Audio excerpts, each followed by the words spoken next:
My name is Marcus. So thank you for letting us here. Thank you for attending this. So we always like to imagine ourselves. We like to think that ourselves for this game is like our company. So we name our company Panda Corp. Okay. So I need you guys to imagine yourself. You guys are investor. So today we are going to present to you like how our company is going to work, how our company solve crisis, how our company make decisions. So first, our company we divide into we separate into 5 groups. So here is our groups.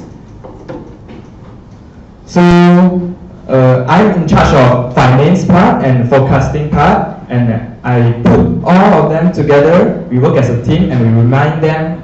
I remind them about forecasting and all other things. So first, I'm going to talk about our strategy. So because of at first of the game, we have very less cash on hand, and at the start, we don't have a lot of cash on hand, and we cannot loan from bank because we have one of the crises is the bank is closed down in front of 30 days. So we have our strategy is we use our retail. We use our retail to cover our operating expenses, and we use more cash on hand to do B2B to earn our net profit, to increase our net profit. So in this game, we face some of the crises. We have like 5 crises. So the first one is just now I just mentioned loan part. So the loan actually the bank released the loan after 30 days. So actually in front at the start we don't have a lot of cash. We can't loan from a bank. So we need to solve this crisis. And second, the demand of the retail is changed. After 36 days, we can see that the demand of our retail shop will decrease. And third one is at the HR part, staff keep resign. We have staff frequently resign. And the fourth part is B2B clients payment term increase from 5 days to 10 days. And B2B bidding margin increase approximately 10% to 20%. So more of the details, my team members will discuss it later on.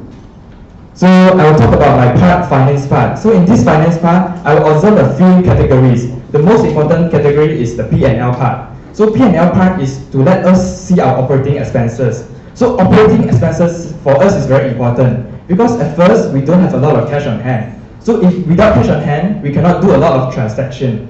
So we need to observe very clearly every day how is our operating expenses. So in our system, we can use the function this part to observe our P&L. It's not very clear. Okay. So next part in finance module, there's one more important thing is loan. So as I mentioned at first,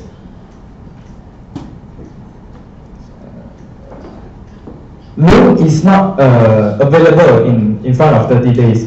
But then after 30 days, it appears the loan loan is available. So we choose, there's two banks. We choose from this maxi profit. Loan term is 35 days. We choose this is because we have more time range to, our cash flow is more flexible. So we no need to pay back our loan so fast. So we choose this maxi profit. The other part I'm in charge of is forecasting. So in forecasting is also very important because forecast let us know that how many demands we have. And the first forecasting I need to be clear of is the forecast of currency. This currency forecast let me know that when do I need to let my teammate know when do we buy our stock, our production material, our raw material. So by observing this graph, I can let them know when shall we buy, when shall we purchase. The other thing is central bank rate. So we usually loan our money by observing this central bank rate forecast, by observing which one is the lowest interest, because we need to loan our money at the lowest interest. So okay. So this is also forecasting demand retail. Okay, now I'll pass my mic to Mike. Yeah, I have a retail manager for Panda Co.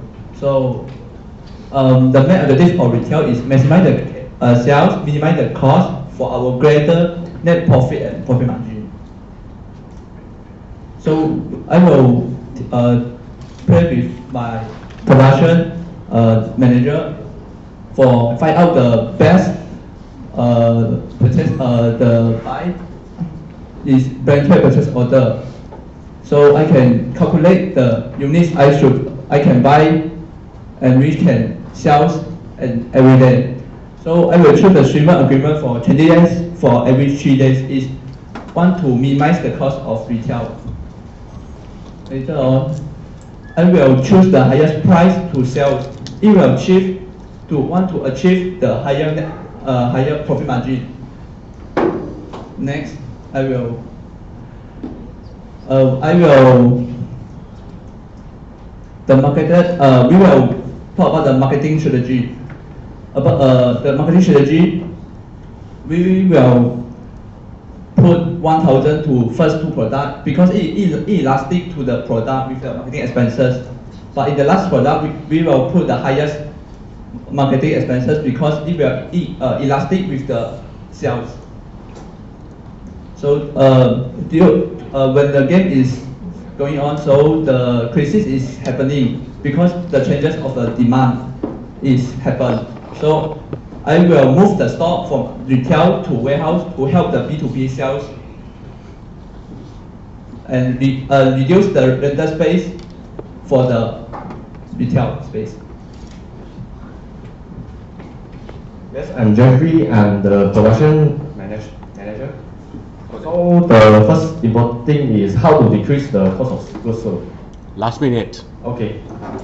So this is the price difference from the vendor, and I will always choose the lowest price. And there are some different discounts.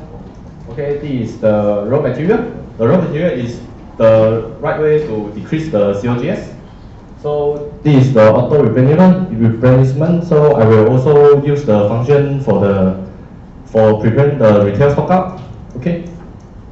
Okay, this is the machine. I will always buy the right one. Okay, thank you. So I'm the HR manager of Panda Co. So let me introduce for the maintenance department first. So we have two methods, which is manually maintenance order and periodic maintenance order. So I will choose manually maintenance order for Panda Co. My apologies, your time has run out. Okay, thank you. Thanks.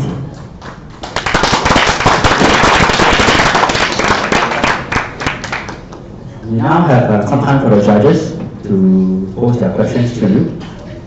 Judges, please.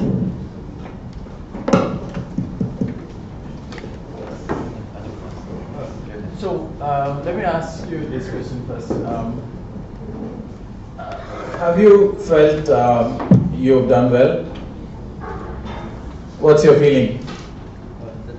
The time management is a bit rough. Yeah, it's not so good. Are you talking about this presentation or are you talking about the whole experience? It's the presentation. It's the presentation. So I'm talking about this whole, what results that you have achieved in the competition yesterday. Are you feeling good about it? Yeah, sure. Okay. So I see that you've done a good job in terms of the overall sales. And I can tell you that looks quite impressive. Thanks. So what is the strategy that was adopted in increasing sales? I think we did not cover that much in the presentation. So can I ask you to spend a minute to give me that view?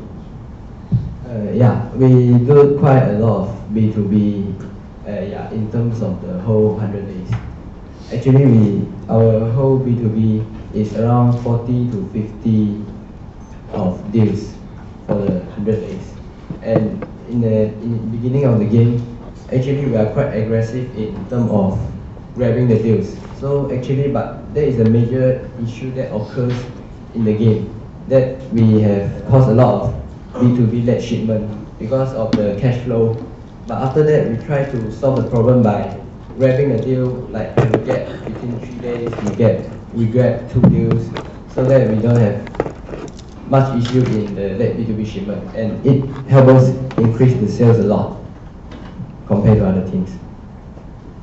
When I saw, just one more question, right? When I saw around, I think it was around 60 days or so, I mean, when we were looking at the overall, all the teams who were performing, you were not, I mean, one of the top ones at that point in time.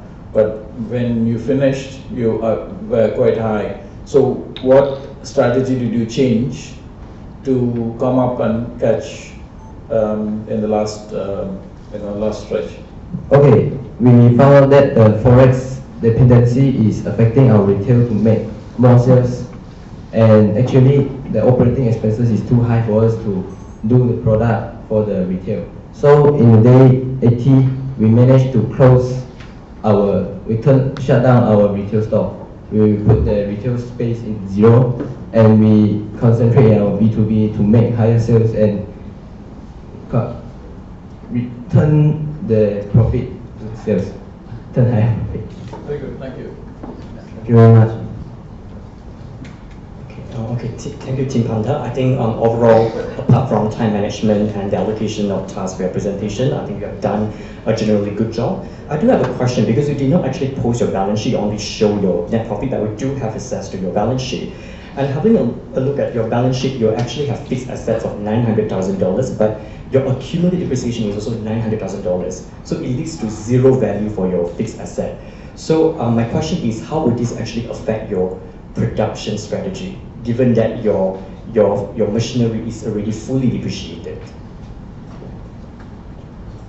We will ask our production manager to. Pardon, sorry, can you repeat the question?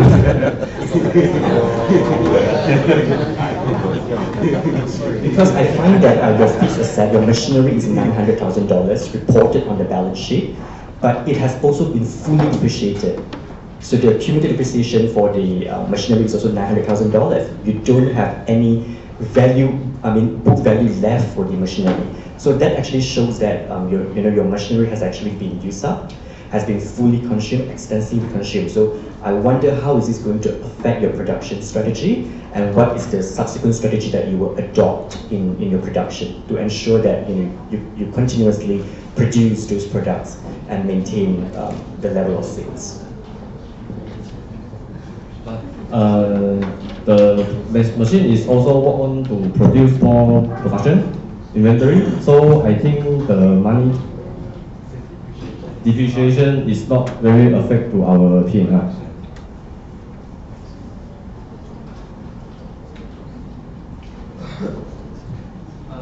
We will maintain our machine and for the highest production. So it will not affect our sales and production. And it will not affect our production, but it will affect our sales only for the operating expenses. But we can cover that by doing more B2B, and the production is also going on because we have do the maintenance for the machine. Early on, you mentioned about there's quite a high turnover rate on human resources. Have you thought of any ways to resolve that problem, or that's just a crisis? Pardon, can you repeat? There's a high turnover rate you mentioned early on. How have you thought of how to resolve that? For this crisis, actually, at the first time, I manage the HR department on my own selves, and suddenly I find that the rate of the staff resize is too fast for my handling. So I request one of my teammates, which is my leader, Marcus, to help me to do the staff issue counseling. Yeah, so that the issue problems can be solved well. Okay, and like looking at the whole return, you got almost around 10%, which is great. But I noticed there's a part called penalty. Just want to know, what have you done to that? Yeah. The penalty is mainly caused by the late B2B shipment from the B2B department and some of our overflow of our rental from the warehouse and the retail. And that's a logistic problem or because of the shifting from retail to B2B? Mainly is from the B2B late shipment because we have like 20 overlays of the late B2B. So it costs a lot from the operating expenses and the overflow charge penalty. But you also gave a lot of credit rate and credit term to your customers. The B2B is like when we accept a case, and then if we cannot manage to give them our product in time, they will charge us amount of money, like a penalty. Yeah. So we got a lot of late shipment because we can't manage to give them our product in time. So we get a lot of penalty in this part. Yeah. Okay, thank you. We have time for one last question from the judges, if there's any. No? Thank you very much, Panda Corp.